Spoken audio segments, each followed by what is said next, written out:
Olá, minhas amigas, meus amigos, muita paz a todos. Você, vez ou outra, enfrenta problemas de saúde? Tem alguma questão no seu corpo que você não é muito feliz, que gostaria que fosse de outra forma? Algum defeito ou mesmo alguma característica que te incomoda? Você tem parentes difíceis ou amigos? Algumas vezes dificuldades financeiras? Já sofreu com incompreensões, com muitas vezes inverdades e injustiças?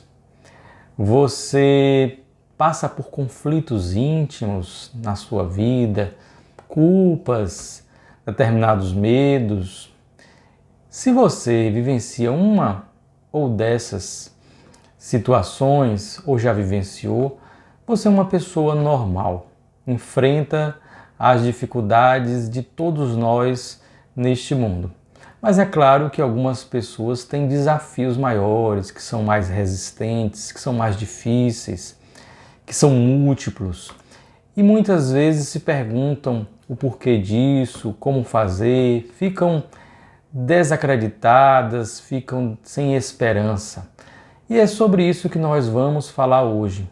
Como é que nós devemos, como é que nós podemos agir para minorar essas circunstâncias ou os efeitos causados por elas em nossas vidas, para que a gente possa encontrar a felicidade. E vamos desenvolver as nossas reflexões dando seguimento à obra Coragem, de Chico Xavier, um livro em que nós contamos com mensagens de diversos espíritos, a maior parte delas do espírito Emmanuel, que foi o benfeitor espiritual de Chico Xavier. Mas temos outros espíritos que colaboram. E hoje nós vamos refletir sobre o que está no capítulo 13. O capítulo 13 tem como título Assim de Momento. E depois nós vamos voltar a esse título para pensar um pouco sobre ele. E quem nos ofereceu a mensagem é uma mensagem curta, mas de profundo ensinamento. Foi o espírito Albino Teixeira, que já foi o autor também de algumas outras mensagens que nós comentamos aqui. E ele nos diz, dentro deste texto que ele intitulou de Assim de Momento. Assim de momento, você, de fato, não pode esconder a moléstia renitente ou irreversível que lhe promove o aperfeiçoamento espiritual. Não pode livrar-se do defeito físico inarredável. Não dispõe de recursos para desconhecer o parente difícil. Não consegue liberar-se dos conflitos íntimos com que haja renascido, atendendo-se a fins determinados. Não liquidará de vez todas as dívidas que terá assumido diante dos outros. Não se liberará da influência dos adversários gratuitos. Não estará sem as ironias e incompreensões que se lhe espalhem na estrada. Enfim, não viverá sem problemas educativos. Então, ele enumera aqui em sete parágrafos, situações que são corriqueiras, habituais, frequentes em nossas vidas. Algumas mais presentes em nossas vidas, outras nem tanto, mas de uma maneira geral, todos nós vamos nos deparar com uma ou mais, normalmente mais de uma dessas situações. Moléstia renitente ou irreversível, defeito físico inarredável, parente difícil, conflitos íntimos, dívidas, adversários gratuitos, ironias e incompreensões. E aí depois ele dá envolve de uma maneira geral todas essas circunstâncias, dizendo não viverá sem problemas. Mas aí vem um adjetivo interessante: problemas educativos. Então, ele reconhece que, de momento, nem sempre é possível nós superarmos de imediato, eliminarmos estas circunstâncias.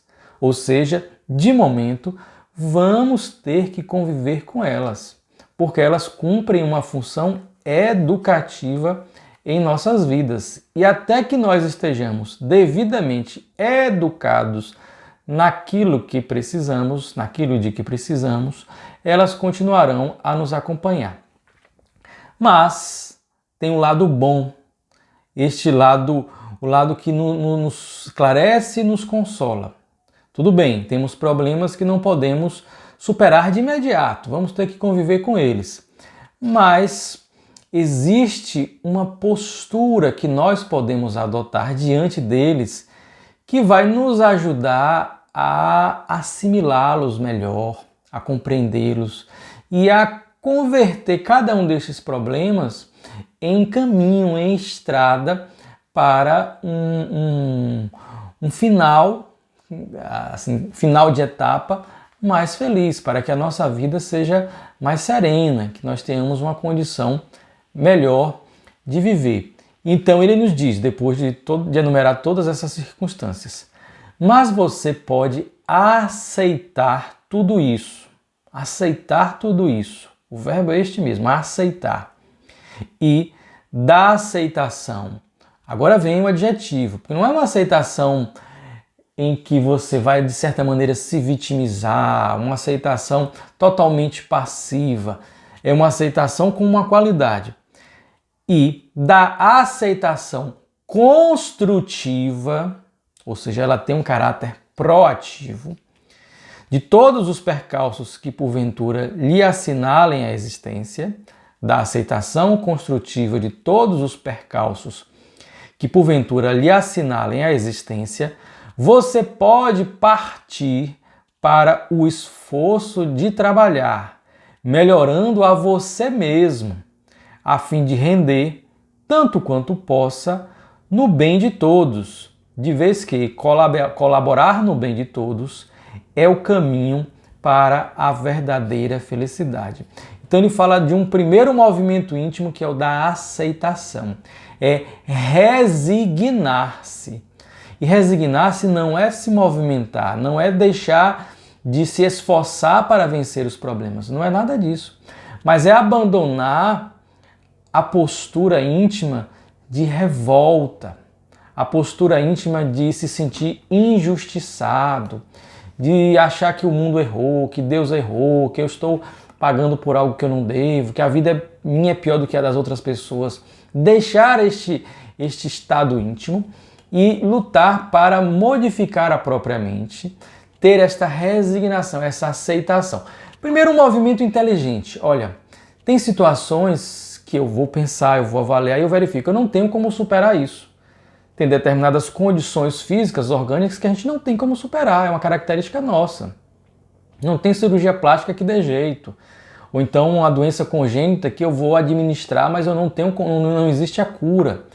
Então eu vou fazer o que deve ser feito, o que é possível ser feito, o que a ciência já nos oferece, e vou buscar ter um estado íntimo de aceitação, para que aquilo possa ter os seus reflexos minorados, que eu não potencialize aquilo, em que busque então compreender a causa daquilo intimamente no seu processo de autoconhecimento, não especificamente o que gerou lá no outra vida, mas a partir do que eu passo, eu tenho como deduzir mais ou menos qual é a condição íntima que eu devo mudar. É o meu orgulho? É a minha impaciência? É a minha falta de cuidado com o corpo? E daí para frente ter uma postura proativa de fazer bem feito, fazer da melhor maneira possível. Então, tem uma causa e tem um para quê. Tem aquilo que eu devo fazer, que eu devo me melhorar nesse sentido. E aí eu vou, e tem uma palavrinha mágica aí, entre aspas, eu vou ressignificar aquilo que eu estou passando. Eu já tenho uma postura inteligente, lógica, racional. Olha, isso aqui de momento, a curto prazo, eu não tenho como superar, eu não tenho como eliminar de pronto. Então, às vezes é uma enfermidade que me acompanha e ela não tem cura. Às vezes é uma condição orgânica que me incomoda. Às vezes é um relacionamento, parentes, filhos, aquela linha de relacionamento que eu nem tenho como modificar. Não é uma relação conjugal que eu posso, depois de um esforço e aquilo não sendo saudável, que eu posso me separar. Não, às vezes é um filho, às vezes é um pai. Então é uma relação que você tem que conviver. Às vezes numa relação de emprego, que eu preciso daquele emprego, eu não posso simplesmente chutar o balde e abandonar de uma maneira irrefletida. Eu tenho que primeiro construir uma situação para a qual eu posso me adaptar. Então eu tenho o primeiro movimento lógico, racional, de verificar, olha, isso aqui eu não tenho como dar jeito agora, resolver da forma que eu gostaria. Então, se não tem jeito, não tem como fazer, resolvido já está de momento. Ó, vamos conviver com isso. Só que aí eu vou ressignificar. Eu não vou potencializar aquilo, eu não vou me escravizar aquilo. Eu vou buscar entender o sentido daquilo na minha vida. O que é que eu posso extrair daquilo? Como é que eu posso transformar aquele limão, né, na brincadeira aí popular, no dito popular, transformar um limão numa limonada. E aí quando ele fala assim de momento, é porque não há males que durem para sempre. Ele cumpre uma função educativa, de reparação de algum equívoco no passado, mas não há males que durem para tempo. No episódio do último dia 7 de abril, na novela Amor de Mãe, que está aí tendo um final aí maravilhoso, né, e angustiante para muitos, a Dona Lourdes, a personagem ali principal, ela falou uma frase de muita sabedoria: o tempo é rei, acomoda tudo. O tempo é rei, acomoda tudo. Então, de momento, é nesse sentido de que esse mal, essa dificuldade, ela não vai me acompanhar para sempre, eternamente. Não apenas eternas. É apenas uma experiência de momento, que pode acompanhar toda esta minha reencarnação. Mas quando eu me libertar do corpo, isso vai se modificar. Eu preciso ressignificar então aquilo. Primeiro, lembrar da condição de Deus. O Deus que os Espíritos, os benfeitores já nos esclarecem, que Jesus já nos esclarecia. Que Deus não erra. Deus é todo sabedoria. Deus é todo bondade. Deus é todo justiça. Então não há injustiça em nossas vidas. Deus não quer o nosso sofrimento. Mas nós colhemos aquilo que plantamos. Aí eu me recordo aqui, nessas diversas situações em que o autor enumerou, ele fala da moléstia renitente, do defeito físico, dos conflitos íntimos, das dívidas, dos parentes difíceis.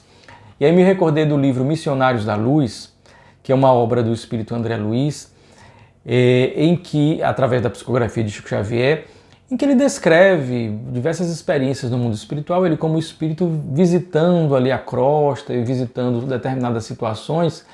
E ele no mundo espiritual, ele visita o departamento da reencarnação.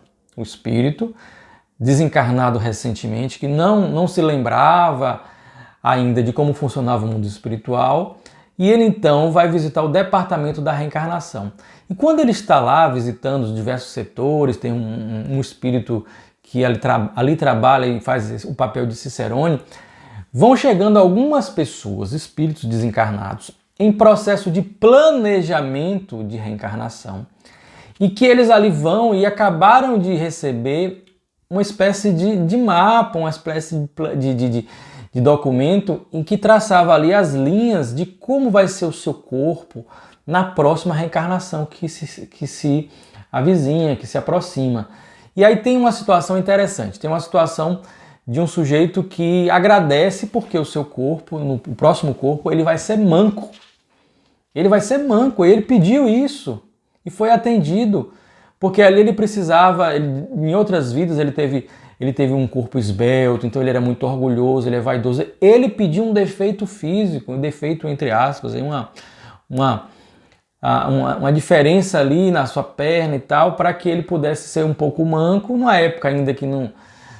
o livro lá em meados do século passado, então até a palmilhas e a ortopedia estava bem menos desenvolvida, então ele conviveria com aquilo. Então ele pediu por conta de quedas do passado.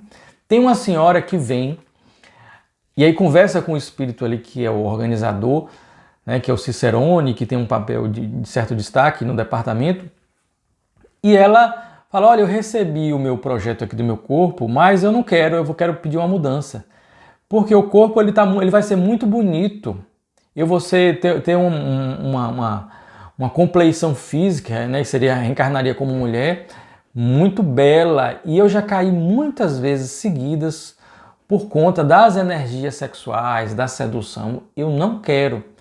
E aí o espírito fala, tudo bem, tem razão, vamos atender o seu pedido e vamos, para que haja uma modificação ali, seja colocado um problema orgânico na sua tireoide, para que você conviva toda a sua vida lutando ali contra a balança. Então ela pediu para a sua autoproteção, sabendo ainda das suas tendências, as suas fragilidades, que fosse colocada essa condição para que ela, temporária, para que ela tivesse uma proteção maior, porque ele não se sentia ainda segura intimamente, para tendo um corpo muito belo e naturalmente sendo ali, né, cantada pelos homens e tal, de não ter as mesmas quedas do passado. Parentes difíceis, tem um caso de uma mãe, isso é bem interessante, que na vida anterior ela foi muito concessiva com os filhos. Era uma família de boas condições financeiras. O marido era um pouco mais rígido, mas por conta do contexto familiar da época, ele ficava muito fora, trabalhando, aquele modelo ainda do homem provedor e a mulher em casa cuidando dos filhos. Então ele era um pouco mais rígido, mas a mulher ficava a maior parte do tempo e ela foi muito concessiva com os filhos. Os filhos enveredaram por bebidas, por drogas, desencarnaram todos antes do período previsto das suas reencarnações. Ela passou décadas, depois que ela desencarnou, ela sofreu no plano espiritual porque ela viu a situação dos filhos, ela passou décadas trabalhando, lutando para ter o direito de reunir os filhos, retirá-los das regiões espirituais de sofrimento e para que novamente houvesse um planejamento de voltarem juntos. Ela e os filhos, eram uma menina e três homens, voltarem juntos para ela agora tentar compensar, né, o processo educacional deles, as viciações. Eles tiveram a responsabilidade, mas ela também. E então, na hora que ela vê o contexto todo, os filhos, alguns voltariam com problemas mentais, a filha com muitos conflitos íntimos. E ela estava feliz por ter essa oportunidade. Vejam que a mentalidade do espírito de reencarnar, ele não está olhando ali, ele pede aquelas dificuldades, porque o objetivo do espírito é reparar os equívocos do passado e melhorar-se, depurar-se, vencer as suas tendências negativas, desenvolver habilidades. Então, o olhar é para este objetivo e não para o problema. O olhar é para o objetivo de elevação espiritual. O problema é aquela ferramenta, é um instrumento de trabalho para depuração, para o burilamento do espírito. Só que na hora que a gente mergulha na carne, doença incomoda, parente difícil gera também transtornos. Então tudo isso é chato, é verdade, não é simples assim. Mas também se fosse fácil, onde é que estaria o esforço do espírito? E aí eu me recordo de uma frase que está numa outra obra de André Luiz, que foi dita por um espírito que já estava reencarnado. O nome do espírito era o Senhor Ricardo. Isto está na obra Nosso Lar, o livro Nosso Lar. E é o momento em que André Luiz está acompanhando e participando de uma reunião familiar no mundo espiritual, na colônia espiritual Nosso Lar. E a família ali de Dona Laura, que reencarnaria em breve. E o seu esposo já tinha reencarnado. Era um bebezinho, estava dormindo lá na sua casa. E os espíritos benfeitores, ali meio que para fazer uma reunião familiar e que fossem reforçados os votos de união e de fraternidade, o trouxeram em espírito. E ali ele aparece parecendo uma cúpula de cristal, algo da tecnologia espiritual.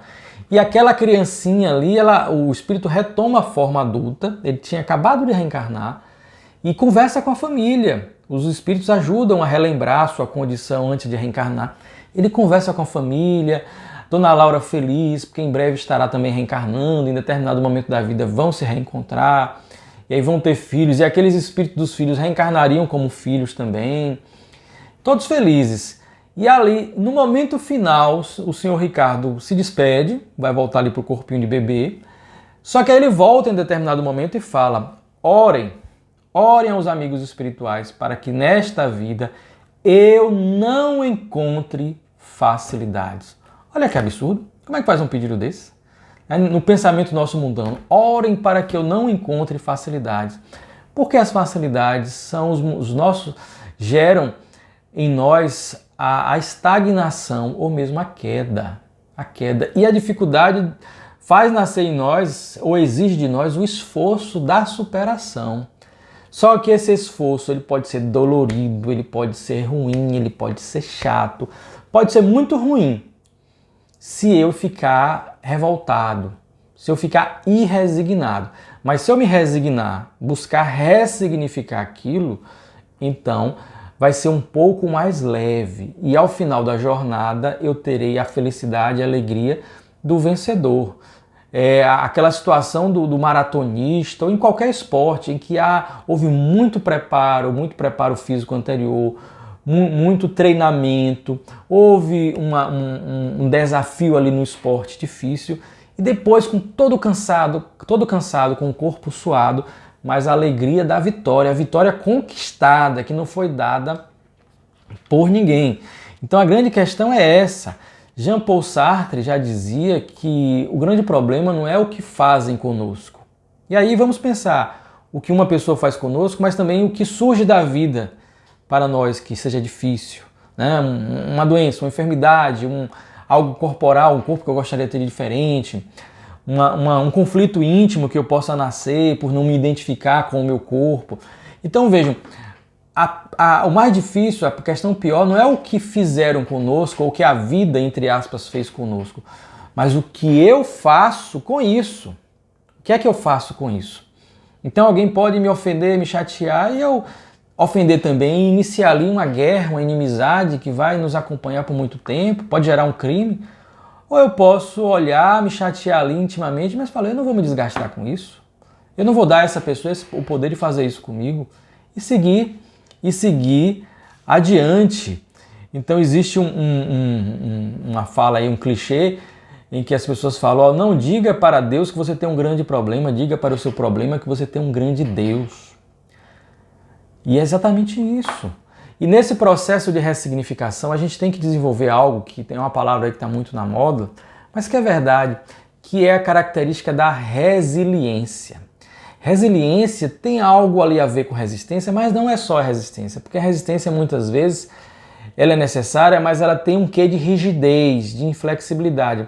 A resiliência é justamente essa capacidade de adaptação, mas de manter-se íntegro diante de todas as variáveis difíceis. Então eu vou me adaptando, mas eu me mantenho. Então, na física, são alguns objetos, algumas substâncias que têm essa característica. Ela pode, em determinado momento, sofrer uma pressão, ela se amolda, mas depois ela volta. Um pneu que vai resistir mais é um pneu que tem a característica resiliente, ele vai ter aquele processo de acomodação, um processo de amortecimento, ele gera ali uma certa desconformidade na sua forma, mas depois ele retoma. Se for um pneu muito rígido, com a borracha muito dura, que parece ali um plástico, ele vai sofrer rachaduras, fissuras, de maneira muito mais fácil. Então a gente tem também intimamente ter essa capacidade de resiliência diante de todas as dificuldades da vida. Como costuma dizer o querido amigo Ari Quadros, os ventos modificaram, então nós temos que ajustar as velas. O barco está indo no mesmo sentido, mas o vento mudou. Para que ele tenha um impulso, você tem que ajustar as velas, aproveitar o vento. Toda a ciência aeronáutica, náutica, se desenvolve justamente no conhecimento das leis que envolve, das correntes marítimas, das correntes de vento, da pressão, da umidade, para que a gente possa se acomodar melhor, se conciliar com esses fenômenos exteriores, que eu não posso mudá-los, mas eu posso melhor me adaptar a eles. Então, vejam, existem momentos, e aí tem duas palavrinhas também interessantes, que é condição e estado. Elas muitas vezes são utilizadas como sinônimos, são aplicadas como sinônimo. Mas vamos aqui aplicá-las cada uma num sentido diferente. Condição, aquilo que está mais para a minha essência atual, para algo mais duradouro. E o estado, que é momentâneo. Então eu posso ter, por exemplo, uma condição financeira boa, mas momentaneamente não ter dinheiro. Vou na rua, qual é o seu estado ali naquela hora? Ali eu não tenho. Pode ser uma pessoa que tenha um perfil de ser uma pessoa higiênica, mas ela sai na rua, choveu, ela se suja. Então o estado fica ali, fulano está no estado de penúria, todo molhado. Então, há momentos em que eu vou viver um processo de adoecimento, de enfermidade. O estado vai ser doente, mas a minha condição íntima pode ser saudável. Chico Xavier viveu durante sua vida toda com enfermidades físicas, mas o seu estado íntimo era de saúde. Jesus ali passou por aquelas agruras, por aquelas ofensas, mas ele tinha um estado íntimo, uma condição íntima de luz. Passava por estados difíceis, passou pela crucificação, mas a sua condição era positiva.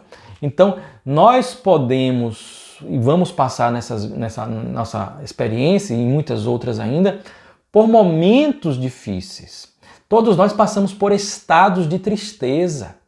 Quando alguém falece, alguém próximo, com o contexto mundial, quando nós já desenvolvemos uma característica de sensibilidade, de empatia, nós vamos ter estados de tristeza sim, diante de tudo que ocorre, mas isso não deve me levar a uma condição de depressão. Eu vou ter o estado momentâneo, mas não vou ter aquela condição. Eu posso estar doente momentaneamente, mas a minha condição íntima ser saudável. Mas para que isso aconteça, eu preciso ressignificar todos os problemas, todas as dificuldades. Saber que eu não sou vítima de nada, de ninguém, mas apenas das ações que eu tomei no passado. Pode até, num contexto atual, eu figurar como vítima. Alguém me fez um mal, alguém me cometeu um crime. Tudo bem, mas saiba que teve uma causa lá atrás. Que alguém foi vítima de mim. E a vida agora devolve para que eu possa aprender, passando na pele o que fiz no outro, a lição do sofrimento e da dor e não volte mais a fazer. Certamente tive a oportunidade de aprender de outra forma, ajudando, auxiliando, recompensando, mas não aproveitei todas essas oportunidades. E aí vem a lição mais difícil, dolorosa, que tem uma característica persuasiva muito grande de nos ensinar.